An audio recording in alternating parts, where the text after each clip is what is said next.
Greetings and a warm welcome to another edition of The Debate, coming your way from Press TV headquarters in Tehran. I'm your host, Behruz Najafi. Welcome to the show.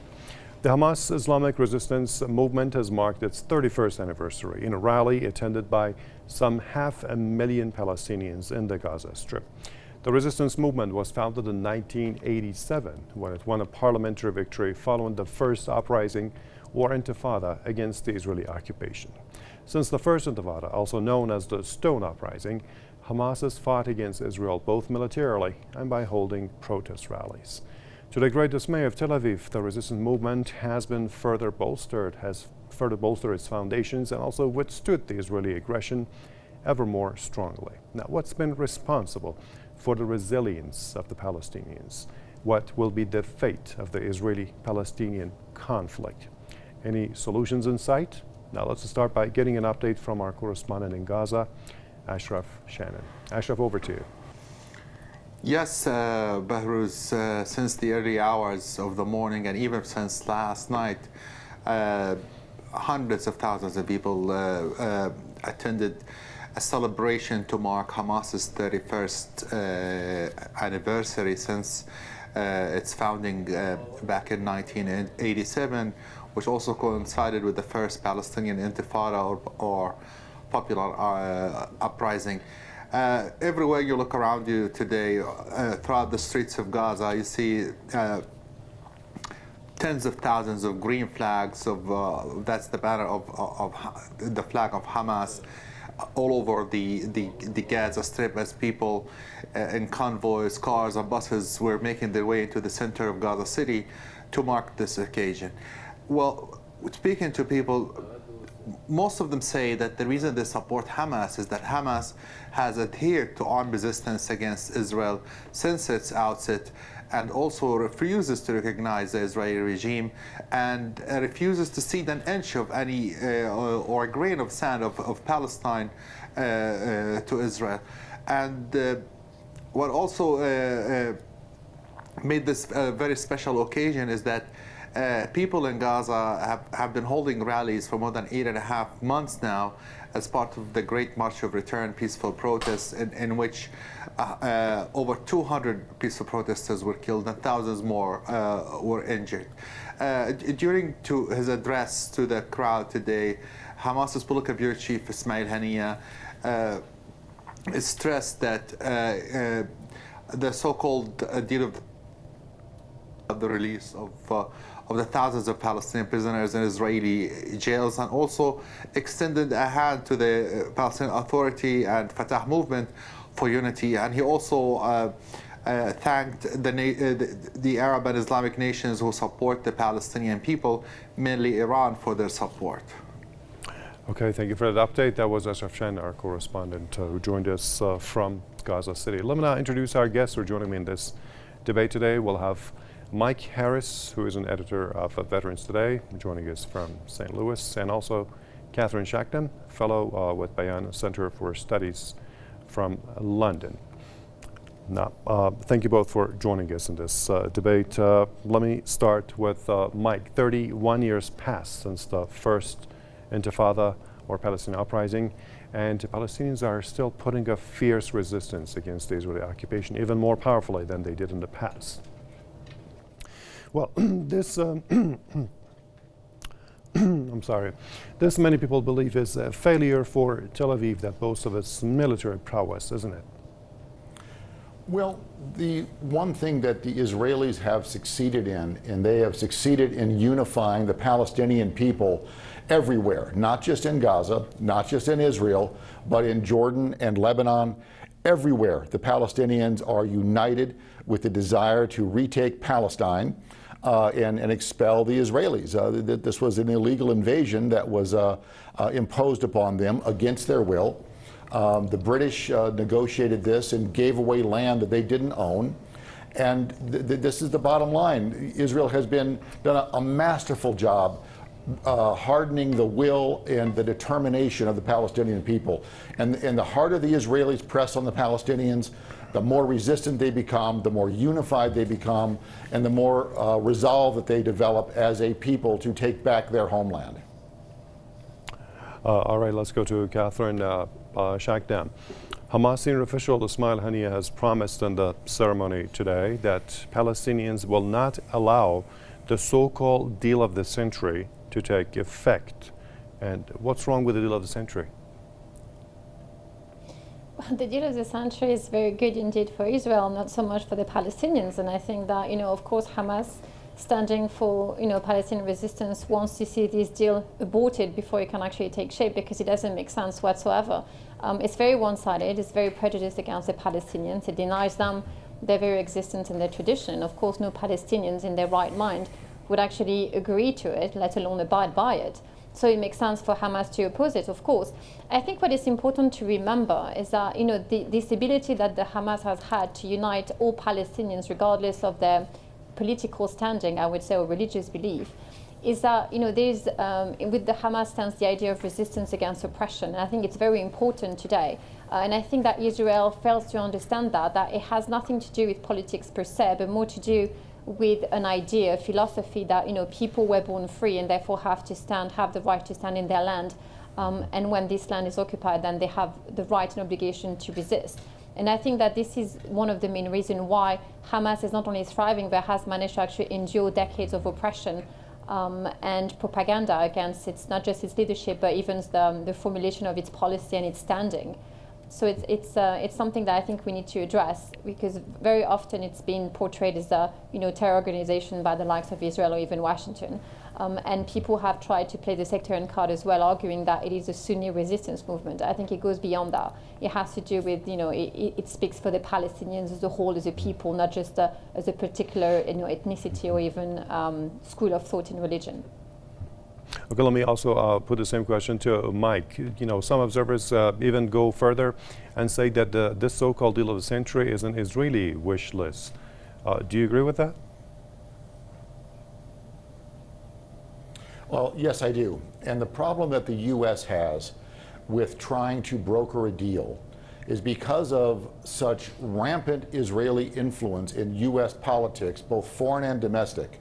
The U.S. is no longer viewed as an honest broker. The U.S. is viewed as an Israeli puppet. And until the U.S. can take an objective stance and begin to give consideration to the needs of the Palestinian people instead of just the wish list of the Israelis, there's not going to be any progress. There's no reason for anyone to take the U.S. serious in their efforts, because, as I said, the U.S. is not viewed as an honest broker. We've got the American-Israeli Public Affairs Committee, which makes, they try to get every U.S. politician elected to the federal level, Congress, Senate, to take a pledge of loyalty to Israel, which is, number one, against our Constitution, and it's a treasonous act by any of them that do. But if they fail to do this, AIPAC will give money and fund their opposition to get them deposed, or get them unelected. So, I cannot overstate the amount of influence that Israel has in U.S. domestic and foreign policy. And this is what U.S. needs to cleanse itself of in order to at least be viewed as an honest broker. Right now, like I said, we're viewed as an Israeli puppet in order to help Israel accomplish their goals, period. Now, Catherine, Palestinians have been holding weekly peaceful rallies within the context of what is called the Great March of Return. Israeli forces have used live bullets, they have used tear gas, snipers to silence the protesters. Why should Israel enjoy impunity, and why should the international community not be able to hold it accountable for all these crimes?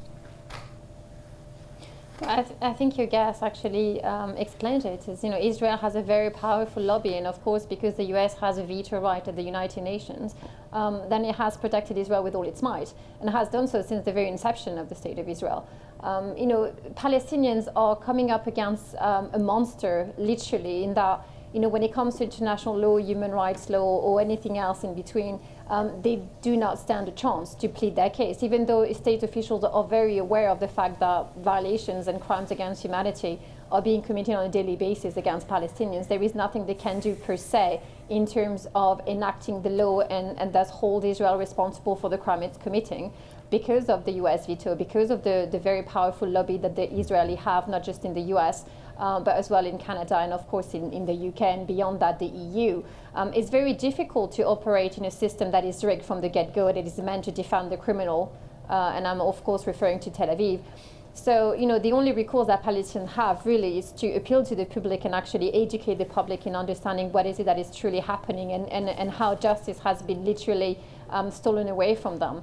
And to hope to somehow manifest a movement, a liberation movement that will be powerful enough to actually force state officials to uphold the law. But again, it's very difficult, and a lot of the time I think that Palestinians are very well aware of the fact that even though they need to operate within international law and thus go to the UN and try to play within the system, ultimately their liberation will come from within.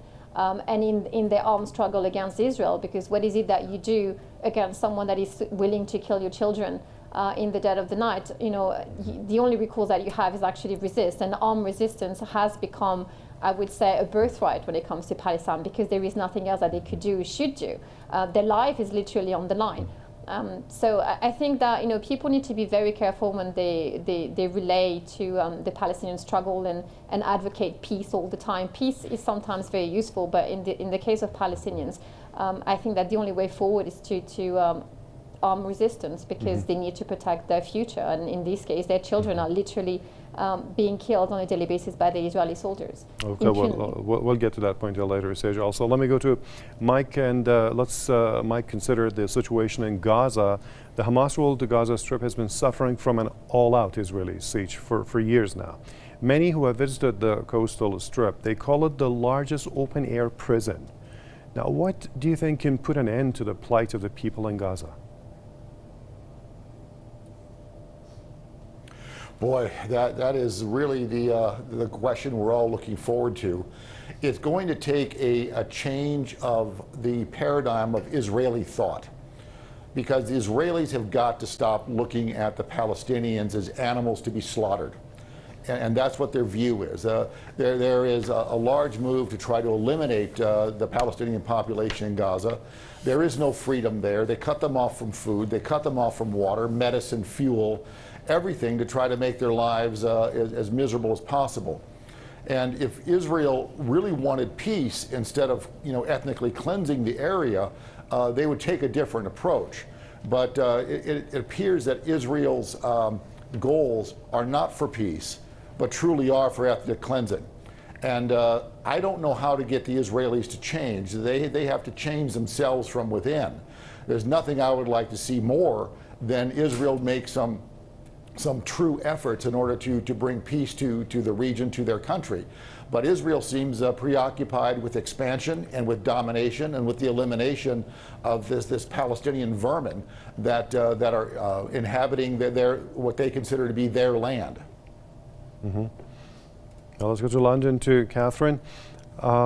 With President Trump declaring Jerusalem al-Quds as the Israeli capital, and also, he also cut aid to Palestinians. He took some other measures. Now, Palestinians no more trust Washington as a disinterested mediator in the talks with Israelis. Mike also referred to this. Who can the Palestinians put their trust in? Who is able to really? Can the UN, for example, do that? No, I don't think so. And again, for the very reason that I explained before, is that the US will systematically veto whatever decision the UN will do, and will therefore render it completely irrelevant.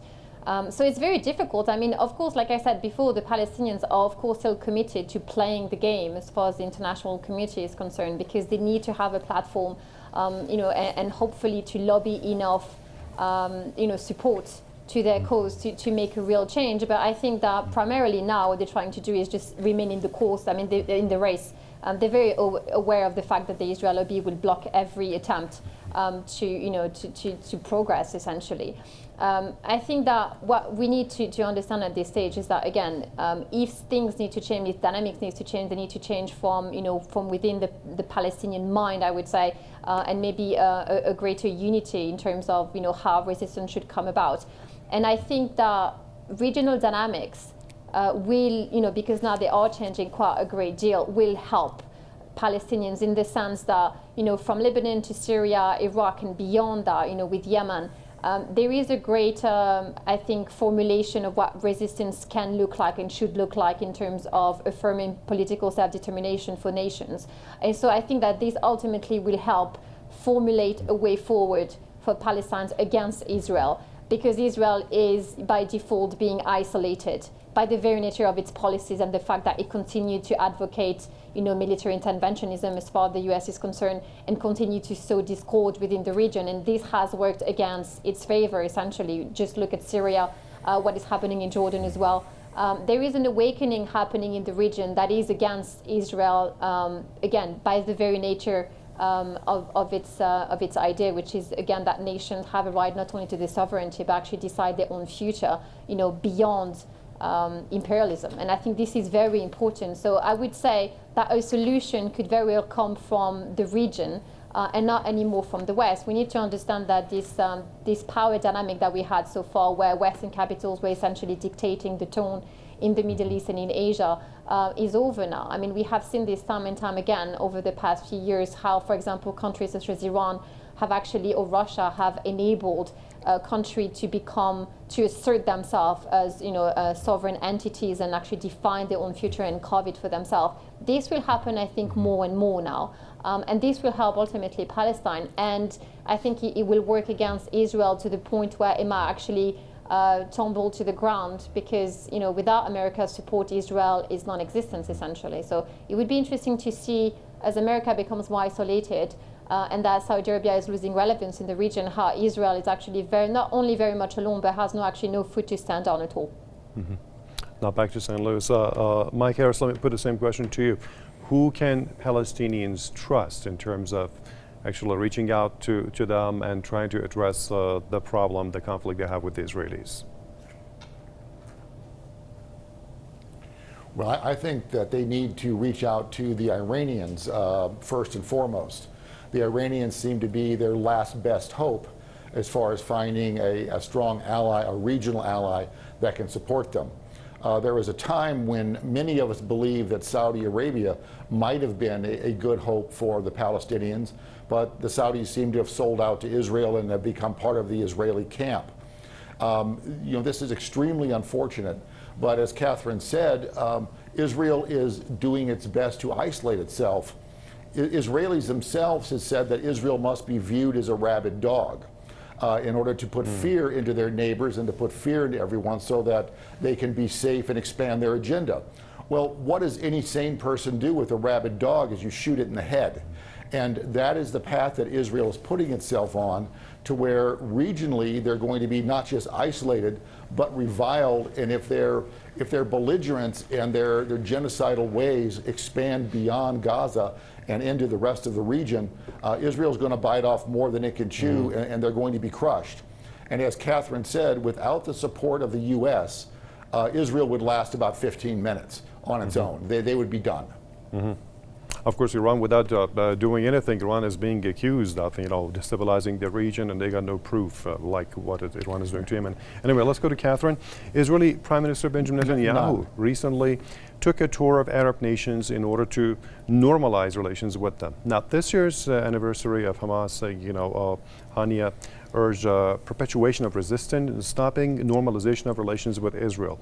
This is the question, what makes Arab Muslim states stand with Israel instead of standing with their Palestinian brothers and sisters?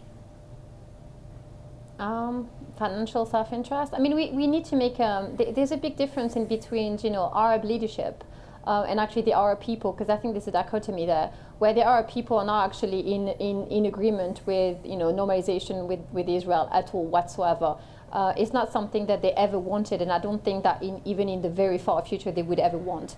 It runs against everything that they are. Now, when it comes to the governments, it's very different. It's very different for state officials. For example, in Saudi Arabia, Prince Mohammed bin Salman was quite happy to befriend Prime Minister Netanyahu and Tel Aviv clique. The same goes for many Arab capitals as far as governments are concerned. Again, because of the money that they're being offered, because of the friendship that the US is of course extending to them. in relation to the acceptance of Israel and, of course, military contracts and everything else that goes with it.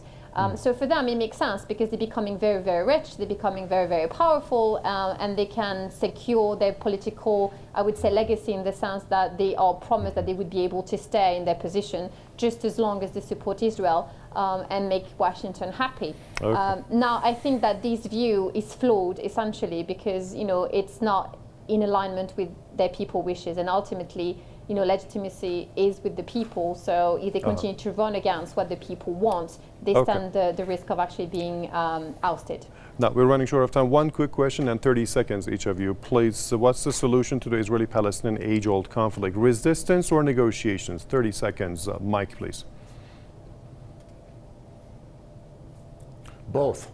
Once Israel realizes that they cannot break the Palestinian people, that no matter how harsh and punitive they become in their approach, they're going to have to take a different view of things, because the rest of the world will not stand by and allow the rabid dog of Israel to destroy and genocide an entire people.